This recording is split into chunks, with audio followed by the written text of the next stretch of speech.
Hey guys, what's up? Welcome back to another awesome episode of Talkin Far Far Away. On this episode, we've got a lot to break down. It's an early Christmas, or at least a set of early Christmas gifts from Star Wars announced just a couple days ago. You guys can listen to Talkin Far Far Away with Caden Patrick from Rebel Cause. That has some interesting stuff about this breaking news. However, finally, I get to sit down with my good Scottish friend, Mr. Scottish. Scott, how's everything going? It is going well. A lot of news dropped over the past few days, and I don't know how to take it. I think I might just have to sit down, which I seem to be doing. So, yes, I'm sitting down. You're absolutely right. There's just so much happening right now in the Star Wars universe. Let's not waste any time. Let's jump right into it, Scott. First, your thoughts on this announcement, because I talked with Caden about it, but I haven't heard your thoughts on this yet, about Rian Johnson helming three more Star Wars films, a brand new trilogy. We don't have a timetable yet, but your thoughts on him coming back in. They must have some trust in him based on what The Last Jedi is doing. Yeah, I mean, seeing the trailers for The Last Jedi has given me a lot of confidence that he's going to deliver what the fans are wanting. Mhm. So, because of that, and after what Kathleen Kennedy, Bob Iger, everybody at Disney and Lucasfilm have seen this movie. It's been completed for about a month and a half now. They've watched it and they're very pleased with what he's delivered, the product he's presented to them, and for us to enjoy in a month's time.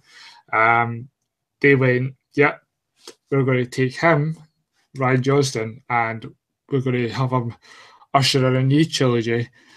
It's not going to be connected. So far, we're aware this is not part of the saga of the episodic, so it's not going to be connected. It's a brand new characters that nobody has played with. There's been a lot of discussion online. We've all had a chat about it in our Facebook group in the chat, and I think we've all agreed what we want it to be. Mhm. So yeah, really exciting news coming about, and hopefully, I think it will be after 2021 when we see it. I think. Mm. Yeah, it's going to be really fascinating to see how they play this out, Scott. Um, I'm. Let's really dig into this because I think there's a lot here that we could really synthesize, not necessarily speculate, but kind of discuss in depth. Um, I know what you're talking about. When we were talking in the discussion group, I mean, it was almost unanimous.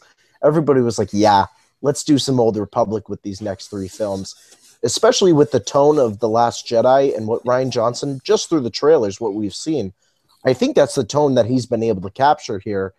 And boy, if we could take what Luke's character is and that really kind of like imbalanced from what we've seen so far, imbalanced character, and he's really going through trials and tribulations, moving away from the traditional sense of the Jedi. I stimulate that right back to Darth Revan, and I stimulate that right back to some of the old Republic characters that we've seen play out. Scott, your thoughts on that? Because I think there could be some playing that Rian Johnson could do with some of these characters that we got to know through not only the game but through the novels. Yeah, I mean, Darth Revan will definitely be one that I would like to see. If it is going to be Old Republic, I think it will be. It's going to be a corner universe. It's never been explored before. This and what's been explored: the prequels, the sequels, the original trilogy. So yeah, I think we're going into Old Republic. So yeah, Darth Revan. If you played the online game, you've got a lot there you can go through. Probably one that will get you all sweaty is the Mandalorian Jedi Yes. War, so we could get that. But I think what everybody will want to see is either the beginnings of the Jedi or the Jedi Sith War cover, which Mm. we've never seen. It's always been spoken about in Legends, and it has been spoken about in the prequels and the other timelines. And but maybe the other one is Darth Bane, Yes. the Yeah. how the rule of two came about, because we've always heard that there's always been a master and apprentice, and it'd be interesting to see how that plays about. I mean, we do know that Darth Bane is canon. If you've watched the Clone Wars Lost Missions, he disappeared in that, and he is voiced by Mark Hamill himself.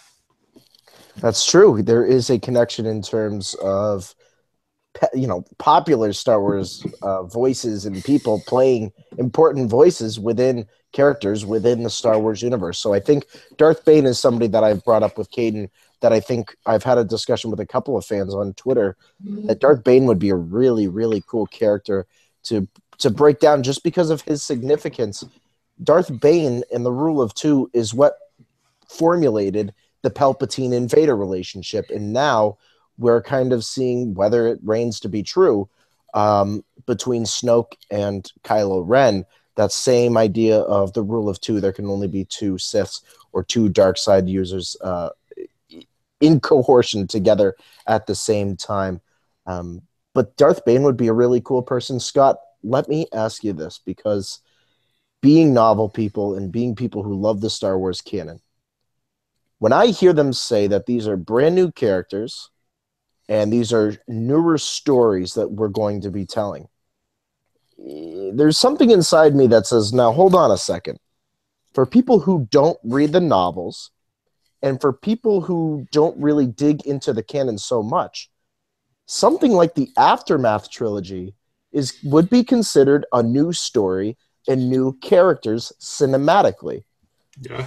Your thoughts on that? Because in my head, I'm saying, yeah, Old Republic would be great, but they do have some of these stories that they could play out. Lost Stars is another great example of something that Rian Johnson could really try to capture throughout 3 films, knowing the density of that book. Maybe he works in coercion with Claudia Gray on that one. I don't know. But I think the novels could have some play in there just because cinematically we have not seen them play out yet.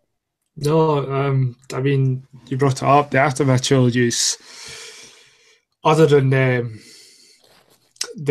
movies themselves and within the new canon, the Aftermath trilogy is basically a trilogy that's the first trilogy in books that came about, unless you count the Catalyst, Rogue One, and Rebel Rising. That's kind of a trilogy there in itself. True. But the Aftermath trilogy has got new characters that have came about. So you've got, even though Ray Sloan has appeared in New Dawn, that's a character that seems to go through quite a lot, and her name's popped up in quite a few books, and the comics. She popped up in Shattered Empire as well. So yeah, that's a character that we've spoken about her before on one of the reviews after Aftermath Empire. So there's a character there. The rebel groups, none of them being core rebels that were, Leia, Luke, and Han, even though they do appear in the Aftermath trilogy, Sinjor and all that, they're all new characters that we get to fall in love with, we get to enjoy, like Mr. Bones, there's another one. Mr. Bones. He like Roger, but kind of in a joking kind of way. And then you've got Brendel Hux, Galish Rex, all these new characters that to us Star Wars fans who have been reading new canon, those are new characters that were kind of like, oh my god, these are great characters. So I think new audiences again who don't read the books. Ray, Finn, and Poe, these are all new characters that all get to introduce, and then we had Jin and the characters out of my head. He was Cassian Andor and the KTSO and all that. So these are new characters people got to enjoy, but to see a whole trilogy, 3 movies of an arc of new characters, that's exciting as well. Right, yeah. It's something that I think Star Wars fans, hopefully it is Old Republic, hopefully it's something that we can go back to, and that there's technically, let's think about this. If they do go back to the Old Republic and they want to really get into those stories, do we suddenly see a canonization of those novels, Scott? Possibly.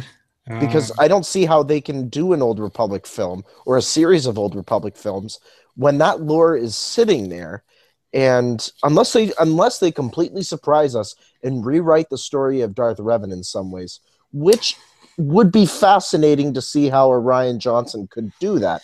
However, I think that those novels are so ingrained in us as Star Wars fans, like the hardcore novel Star Wars fans, that it's hard for us to say, you know what, let's take our shoes off and let's look at this as a non-novelist, and let's look at this as somebody who just goes to the movies to see Star Wars on the screen because of that story.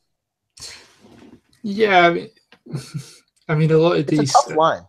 It is a tough line, but we must remember that even though those comics and books and games that were made set in the Old Republic, they're no longer canon. They're part of legends. So in a way, like Ben Solo, that bits and drabs were taken there from legends and brought over. Like Thrawn himself, Thrawn was brought over for Rebels, and they kept all the characteristics. And Rook, or however you pronounce it, Rook, or he's been brought over. So there are probably elements, if it's Darth Revan, he will brought over from the games, but they'll probably do it in a way, because you've got the way Darth Revan goes, if you played the Knights of the Old Republic game, is you've got Darth Malak as well. So you're having to, those two characters are entwined with each other. So you'd have to work with to bring these two characters in and try and do a really great way of getting new audiences into it, but without not upsetting the current fans. If you see where I'm going with it. Yeah, you're right. You almost have to relate it to something that's already out there. Like we always talk as Star Wars fans, trying to capture that Game of Thrones type attitude with these films, because you do have to say, and as a fan, I don't really want Lucasfilm coming out and saying, guess what? Next 3 films, Old Republic, it's going to feel like Game of Thrones. No, just kind of say, you know what? You're going to notice some tones that are similar. I don't think they would do that. However, I'm going to be so fascinated, Scott, in seeing how people handle when that announcement comes out about what these 3 films are. And I know that's far down the road here, but I think as Star Wars fans, we're going to look at it and be like, wow, we've come a long way in just a period of like 4 to 5 years here. Yeah, we've came pretty far. I mean, when it all, I mean, it came up a Facebook page the other day of my mate Ross. He actually liked us in on the day that it got announced, which was in 2012. Yeah, that there was Disney had bought Lucasfilm. They were going to do these new movies. 2 years later, we got the first photo of the new cast together with the old cast, and then a year later we got Force Awakens. So since really 2014 when we started seeing everything come together with Rebels and A New Dawn and all the new canon books. I mean, we're now almost heading into 2018. That's 4 years of a lot of stuff, and it's like, I need a break, but you don't want to take a break because there's something new coming around the corner. There's a lot that's happening in terms of not just canon and the novels, but I think cinematically, Star Wars is, and specifically Lucasfilm, has built a winning formula going forward. Whether we see that with the Han Solo film, with everything that it's been through, you know, in Ron Howard, we trust on that one. But I think overall, it's one of those things you just kind of sit back and you're like, huh, this is quite amazing that between this amount of time we've been able to get an animated show, a couple of other shorter animated featured things, you know, obviously 3 films, including The Last Jedi here, which is going to be absolutely fantastic. And I'm so glad that of all the directors, Scott, that they wanted to put on these 3 films, they didn't come out and say, you know what, we're going to try Lord and Miller again. We're going to give them 3 films, and we're going to see what they can do with it, and let's make a Jar Jar Binks trilogy. No, they said that they wanted somebody who has experience, and if we're knowing Rian Johnson and what he did with Looper, man, if we could get that out of 3 films, that would be fantastic. Yeah, Rian Jones is definitely the person to do this. I mean, we could have got Lord and Miller, and we could have had the Ahmed Beskar came back and done Jar Jar Binks, and then truly killed him off as he requested to have a Jar Jar killed off. I think that would have been a great movie, actually, a great trilogy, a Jar Jar Binks trilogy. I'm sure Jim would love that.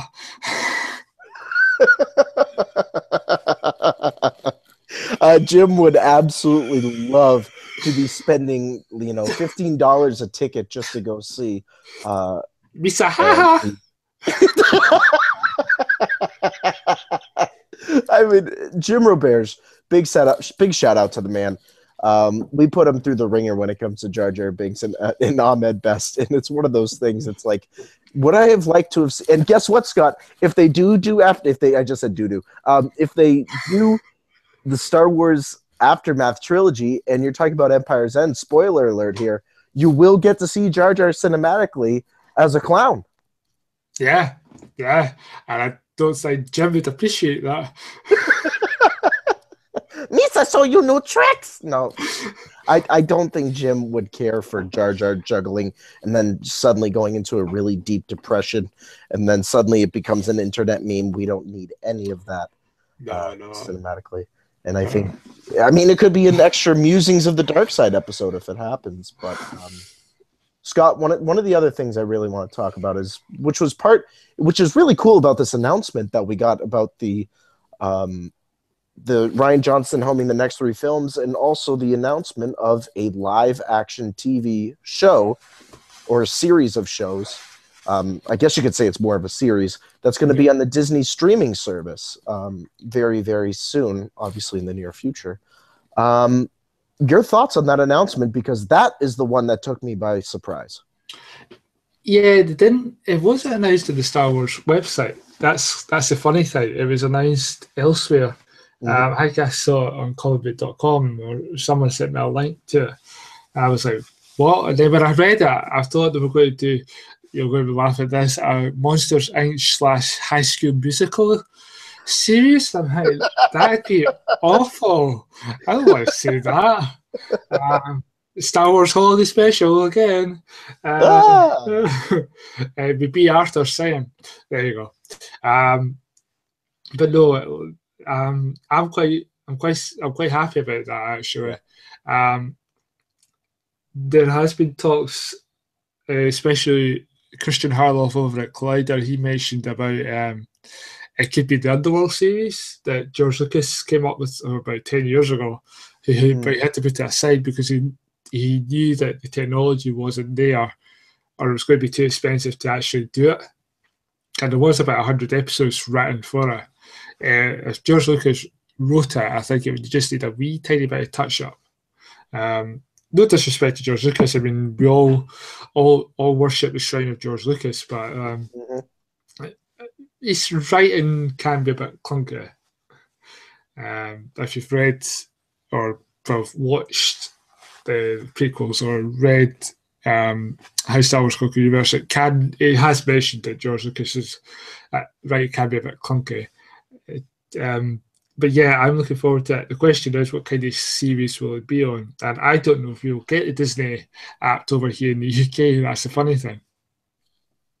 Right. Yeah. I mean, there really hasn't been any official terms on where this app or when it's going to be available, or specifically what's going to be involved in it, which has been very fascinating. And I think that's why it took me by surprise when I saw those other outlets starting to report on it. It's like, we don't really know much about the streaming service to begin with. So to say that they're doing a Star Wars focused live action TV show, it's to me, it's a little premature. However, it's a good discussion starter about the direction that Lucasfilm wants to go with Star Wars. My mind first, Scott, goes to maybe this is where the Mandalorian Game of Thrones type show goes to. Maybe this is going to be something more in depth. Maybe this is going to be, I mean, you want to talk about something cool. taking one of the Rebels characters like Sabine or something. What happens if Sabine survives in Rebels? Let's drag that out a little bit more. Maybe she goes back to Mandalore. Or even, to be completely honest with you, we know Hera survives all the way up until through Endor. Let's get some more Hera somewhere in a live action show. That would be really fun. Yeah, that'd be great to see. I would personally want to take it a bit further than that period, because I mean, as much as I loved that period, I think it's now been done too much. Mm-hmm. The whole original trilogies, because if the comics have been doing it, the Rebels has been doing it, and Rogue One, so it's always done so much in that universe. I don't know how much more you could do, really, because you know the state of the galaxy. You could head off to another part of the galaxy in that time period and somewhere that's not been heavily affected. But I prefer the live action series to go further to after Return of the Jedi and kind of do something in that vein of how the galaxy was adapting to post the Empire. Mm. And do it in a kind of Game of Thrones, because the political system, if you've read Empire's End or actually the Aftermath series, you could tell that the New Republic was still wasn't in, going quite well at the start. I mean, Mon Mothma, people wasn't really comfortable with her leading it, all these sort of things. And that could play into a really great series. Yeah. I think if it doesn't happen with the trilogy of films, I think you bring up a really good point, Scott, that maybe we do see the Aftermath trilogy take on itself within a live action TV show. Maybe we see these characters in that format. I mean, either way, to be honest with you, I think for Star Wars fans' purposes, no matter really what they give us in either the cinematic 3 films that Rian Johnson's going to do or in this live action TV series that has been reported about, I think we'll all pretty much be jumping on the bandwagon of it, and we'll probably have review shows for that show. I can imagine. But Scott, it's really been amazing that I think over the last month to round it, everything that has happened in terms of trailers being released, TV spots, and then this announcement. Do you think that there's an overall plan by Lucasfilm? Because in my mind, why we haven't received a Han Solo announcement yet, supposedly what has been reported on is that this is all part of their meetings with investors, that all this stuff came out because they included it in these meetings. I think Disney is looking, and Lucasfilm with Kathleen Kennedy is looking to expand, and let's keep putting out this stuff to fans and getting the positive reactions, because that means more investment. And obviously with Star Wars Land just around the corner, heading into these next couple years, really, I think that Disney and Lucasfilm is preparing for the long run, and that's why this is happening. Yeah, I mean, Kathleen Kennedy was on the Star Wars show.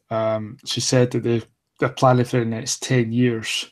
So I'm not quite surprised that we got the news out now. I mean, I was surprised when I read it. So, oh my God. But I think we all knew that we were going to get the news coming about, more movies coming.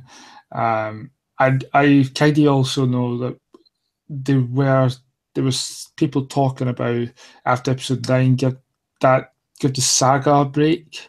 And then come back 10 years down the line, and with these characters, Rey, Finn, and Poe, and carry on their story, find out what happens to the galaxy post episode 9. But yeah, I wasn't surprised, and I think it's at this moment in time, because as I was joking earlier on the suit of my mate Ross, we're in the season of I said Cliff Richard because we're now in Christmas season, and we start getting Cliff Richard songs. If you don't know who that is, he's a British singer that comes out who has a lot of Christmas songs. but he joked about saying it's Star Wars season. So I think this is the third year where we're kind of in the Star Wars season, so we've got so much coming out. But I have a question for you. Yeah. With this new now, Dave Filoni, after he announced that Rebels was coming to an end, celebration earlier this year, and somebody shouted out, "What's next?" Do you think that Dave Filoni isn't doing an animated series? He's doing a live action series. I think it goes even farther beyond that. I think Disney's overall plan and Lucasfilm's overall plan is that Filoni does do, Rebels. Yes, he's proven himself with Clone Wars. He's now proven himself with Star Wars Rebels. I totally believe he's going to be helming the live action series, and I think he's going to be doing it under the guidance of whoever else is going to be co-producing with him, and hopefully what I would like to see is some of the novelists starting to come in and help co-produce. I'd like to see Claudia Gray come in and help with some of the writing. I want to see Timothy Zahn and Chuck Wendig start to come in and see their names on the co-production piece. I personally think, and I'm going to make a bold prediction right now, Scott, that you asked that question. The year 2020, we're going to see Dave Filoni become the president of Lucasfilm. I am almost 100% on that. I think that they're preparing him. They're saying, you know what? Let's give you some more time with some Star Wars story, and we're going to move Hidalgo up, and we're going to move you up because you guys are really, I have to admit it, Dave Filoni and Hidalgo alone, and some of the great people behind the scenes there at Lucasfilm, they are pushing this thing forward. And I think Kathleen Kennedy's at the point where it's like, you know what? I've been here. I've helped jumpstart this thing after we bought it, and Bob Iger has been wonderful about supporting me along the way. And I think Kathleen Kennedy won't step away officially, but she's going to let Filoni work with her on continuing all these things and all these all these films and stories forward. So to answer your question, Scott, without rambling too much here, which I've already failed at miserably. Yes, I think Filoni is going to be directing and helping to produce this live action TV series with the guidance of others. And I do see him taking over Lucasfilm at some point, because I think that'd be great for Star Wars. I think as fans, we would like to see that too. Yeah, it would be great because he knows Star Wars. I mean, he's worked under George Lucas. Like, he knows George Lucas. He was George Lucas' apprentice, shall we say? And to Star Wars fans, we know who he is, but I don't think the general movie goers who just go to see the TV to see the movies won't know who he is. And I mean, I could mention the guy's name to 5 people and they wouldn't know who he is. But then if he did step into that shoes of taking over in 2020, did you say? Yeah, just right around 2020. He's got the support of the fans, so that we can tell those the people who just go to see the movies, he's great. He knows what he's talking about. Dave Filoni is the perfect guy to run the ship. The only thing is he will to deal with the business side of it as well and report to whoever's running Disney at the time, because I don't know if Bob Iger's still running Disney at that time. But yeah, I would like to hope that he'd be the next person in charge. If not, it'd probably Katie Hart, and she might continue on with it and have everybody, but just move Dave Filoni around a wee bit so he's got more of an influence. But the way Dave Filoni talks sometimes, I think he kind of still wants to just keep his hands in the cookie jar by producing a lot of the shows and etc. But he also did confirm that Thrawn did survive the end of Rebels as well.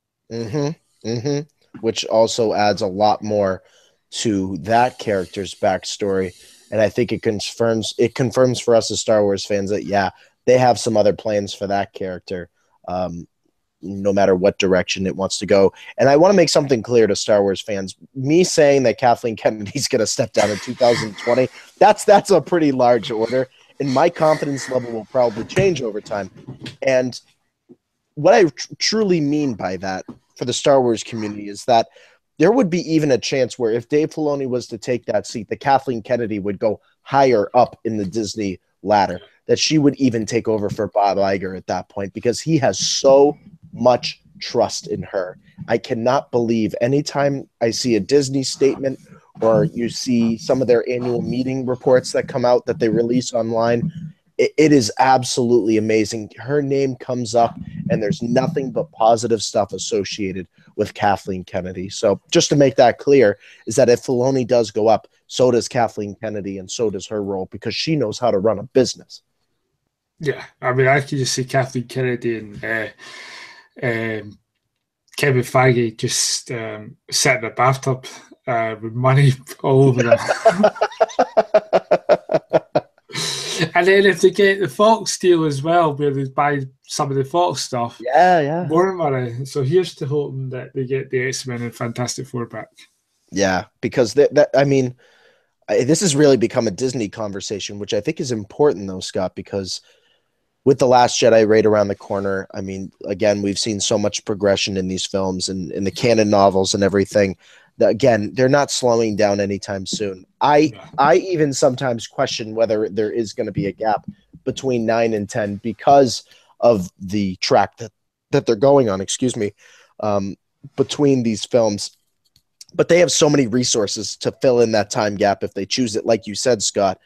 If they do decide to take, let's do a 5 to 8 year gap and let these characters mature outside of their characters in this galaxy far, far away, so that we can come back to their stories. There's just so much they could fill that timeline in with. It is just absolutely. And I never thought I would say that. I never thought we'd be saying that. I mean, I would, because for all we know, episode 9 could end on a downer. That would be sad. That would be sad, but I mean, all I'm saying is it could end on a high note or it could end on a low note, and then that kind of leaves it to go into episode 10 in a few years down the line. So, because it's not like back in the days of when George did that and you knew you would get 4, 5, and 6, and that was it. And then he went back and did 1, 2, 3. But yeah, actually look at it, even though it's a prequel trilogy and the original trilogy, it is one story, basically. Mm-hmm. I mean, episode 3 did end on a kind of hopeful but sad note. Yeah. So episode 9 could end on a hopeful but sad note, or a hopeful note. Yeah, we're different. We're playing a different ball game than we did 10 years, like 12 years ago, when episode 3 came out. So I wouldn't say that. I'm not going to. I wouldn't say that episode 9 is just going to be like that's the end of the trilogy. We move on to the next part. I think it could end on a quite a wee bit of a sad note, because with episode 8, we're going straight into episode 8 right from episode 7. There's no time, no gap, and I've always thought about that. Maybe the new trilogy isn't going to be as straightforward as like ending like the last trilogies. Yeah, they're able to manipulate it in a way where it kind of keeps, and I keep going back to this, Scott. I don't know if you do this as well, but what we've seen with The Force Awakens, I think The Last Jedi, and it's kind of been teased at a little bit here and there by a lot of reports, that there is going to be a little bit of a prequel twist to it. You're going to see a lot of elements of the prequels. Jar Jar. Yeah, well, that's the second time that name's been dropped on here, and enough is enough. But at the same time, it's like there are elements of it that I feel like, and I love your point about episode 3, because if they ended episode 9 with that whole betrayal idea, and that there's this newer story, you know what I mean? Episode 3 just teased the beginning of obviously Luke Skywalker's story and everything at the very end of it. So it's kind of like, you know what? There is something more to it, and it also did a really good job. Yes, Jim Roberge, I'm actually praising the prequels for you. that it teased the Death Star as well. So it also gave us a nice balance of, yep, this is what happens after this with Rogue One and Catalyst and everything. And then also looking even beyond that, this is Luke Skywalker's story that we see play out. So I'm telling you, if Episode 9 can do that, Scott, we're on a good path. Yeah, definitely. So one of the last things I want to talk to you about here is kind of like your little bit of a canon review. I know you've been keeping up as much as you can, better than I have, with the canon stuff out there. And I know you had just recently finished the Phasma novel, which I think is a fascinating conversation alone. I want to hear your overall thoughts on that novel, because I think there's a lot of people out there that are kind of half and half on this one. Yeah, I've got a Phasma novel. You can be honest. It's okay. Let's put it this way. Think of it like Batman v Superman.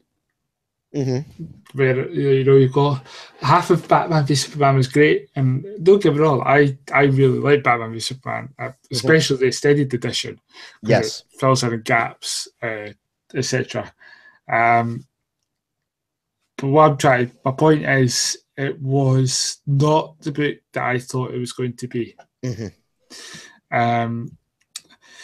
There's a lot of jumping back and forth, back and forth, back and forth. That kind of starts to kind of get a bit wary after a while. So overall, I'll just indicate what I mean. As you're going to Phasma's homeworld, where she encounters Brendel Hux, and now it's quite funny because in this one, in the Phasma novel, you see her face, whereas in the second issue of the Phasma comic, she's some kind of robotic head. But when you showed me that comic, no, wait, you didn't, because I had read it when I was over. You mentioned something about it, and when I was in my hotel room that night, I read it, and then we had a chat about it the following day. And then listening to the Phasma novel, it kind of clicked that she doesn't want anybody to see her face, so that's why she found something else to wear. So I don't think she's got a robotic head as everybody makes it out to be. That's my personal thing.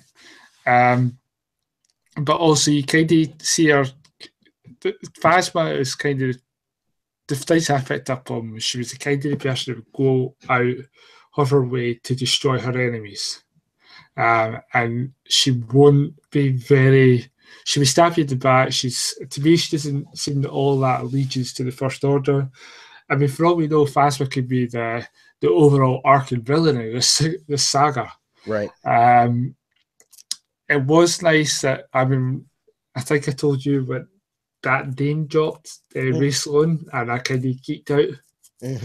So once again, that character, Ray Sloan, is everywhere in the book canon or comic canon universe, and we still haven't seen her on screen yet. Yeah. Lucasfilm, get her on screen. Yeah, it was an interesting comic, an interesting book. It's just not one of my favorites. Yeah, I can understand that. I finished reading the Phasma novel not too long ago, and I've been reading the Phasma series of comics from Marvel, and I'm similar to you, Scott. It's like, yep, the first part of it, yep, you know what? But once it's like, again, you made the perfect analogy. When you see the extended version of Batman versus Superman, the extended cuts and everything, it's kind of like, okay, all right, now you're giving me a little bit more to work with. But at the same time, I get a little concerned now that we're obviously heading into The Last Jedi and Phasma's in it. And I read this novel and I read the comic books, and the story progression of Phasma is still very much up in the air for me. We still haven't received what we want from this character, because we're told that she is this ruthless person who is training these First Order troopers to not be human, but to be almost robotic in their ways. And I just don't get that tone from this novel and this comic book. The closest thing to robotic was that head that she had on, that, or whatever that mask was. That's the only thing robotic about Phasma that I've seen up until this point, and she still hasn't fired a blaster cinematically. So I think that where Delia S. Dawson, I give her the credit because she was tasked with writing the story of somebody who is so brand new and so underdeveloped in terms of the canon up until this point. I get a little bit concerned, Scott, that where we did have a novel about Phasma, and it's nice to know this, that could have been a place where we could have had a story about somebody else. We could have had, sorry to say it, I'm going to say it, a Finn novel. I want to know Finn's backstory, unless that gets answered cinematically. I would like to get even just a little bit more in there about what his training was like. I know Before the Awakening kind of does that a little bit, but just some more in there about what it was like for him to go from human to this programmed First Order trooper who obviously decided to defect and did not want to do what he was doing anymore. So I'm probably being a little bit more critical of it, but I think we're on the same page, Scott, that, you know what, it didn't do what we wanted it to do, but it may do it for others. Other readers out there may enjoy it. They may like the backstory. This is just our opinions on it. Yeah, I mean, it's kind of taken away from the mystery of Phasma by doing this. I mean, I would implore anybody to read it just to kind of get their own ideas of what they thought of it. And we're not being negative. I mean, it's nice to get criticism. Yeah, it's nice to get that nice background of Phasma. But to me, part of me just wishes they just left that alone and just left it with the comic. I think the problem is you had this book and the comic both coming out at the same time. Yes, simultaneous release on those. Yeah, so it was like you read the book, but read the comic, and then get both. And I think it was just about overkill. I think the comic would have done better because it gave us a wee bit more of who Phasma was. I mean, some people could argue the same when it came to Anakin. Like, you got the backstory of Anakin in the prequels, as some people said that diminishes Vader a bit. But then if you go into the Clone Wars TV series, I feel it kind of improves Anakin a bit more and kind of gives you a wee bit more of the why he became Vader, other than the fact that it was to save Padme's life. But yeah, I mean, we've had a few books that have basically been about the characters. So you've had Thrawn, you've had Tarkin, you've had Phasma, you've had Ahsoka. Right now you've got the Leia and the Luke books out. I just started reading the Leia Princess of Alderaan book. And that, from the first chapter, it seems quite an interesting book. So, and again, it's by Claudia Gray. Anything that Claudia Gray does for the Star Wars universe, I'll read. Yeah, so yeah, I would implore it, as I said, I implore everybody to read it. It's an interesting book, but it's just not one of my favorites. Yeah, that's the whole point. Is that, you know what, it may not be for us, but it may be for somebody else that really wants to get into that character. Everybody has their own reading style. Everybody has their own interests in the Star Wars universe when it comes to canon. Scott and I like to focus a lot on the legends and the character stories and things like Empire's End and stuff, where we really get in-depth background knowledge on things. But sometimes people just want a story. They want to get to learn about a character in a very different formula and in a very different way. So we do recommend that you go out there and you read these books, because it allows you to really say, okay, you say this all the time, Scott, with your canon timeline stuff, is that, you know what, sometimes you have to pick and choose what you want. That's the beauty of this canon, is that you don't always have to go in order. You can go here and there and here and there in the timeline. Yeah, I mean, you know what I'm like. The minute it comes out, I'm buying it. the perks of working in a bookshop, I can easily get these books because I'm like, oh look what I have. But yeah, I mean, you just want a story. In a way, this book is telling a story in a story. Yeah, that's true. The way it's talked about. But yeah, I say all the time, you can pick and choose. You don't have to be like me and try and read everything that's possible. I mean, there's a lot of the young kids novels that I don't have time to read. A lot of that doesn't really affect the overall Star Wars arc. Mm-hmm. I would probably say that the young adult and the novels that are from the adult novels, if you could say, are really the ones, and the comics are really the ones that are more focused on the Star Wars lore than the young adult, than the young kids age range 5 to 12. That's me being a bookseller telling you how a section works. Yeah. It's very true. There's just so much out there for you Star Wars fans. Please make sure to head on over to brickcityblockade.com. Check out the canon timeline. Please make sure to check out everything. We'll always be announcing new canon that comes out across our social media and everything. Very, very good stuff. All right, Mr. Scott Inch, I think it's that time of the show. Let me think. Oh, it's plug time. Oh, plug time. Mr. Scott Inch, where can the good people find you across social media? You can find me, try very hard to listen to from a separate point of view and we did lay at the same time, so I'll try my best. But you can find me on Facebook at Scottish or at Twitter at Scottish85. You guys can follow me over on Twitter at Mr. Vote Tweets. Please make sure to head on over to Instagram. Follow me at The Official Vote. Please also make sure to head on over to www.brickcityblockade.com for all your Star Wars news, everything in the canon, and everything happening here at the network.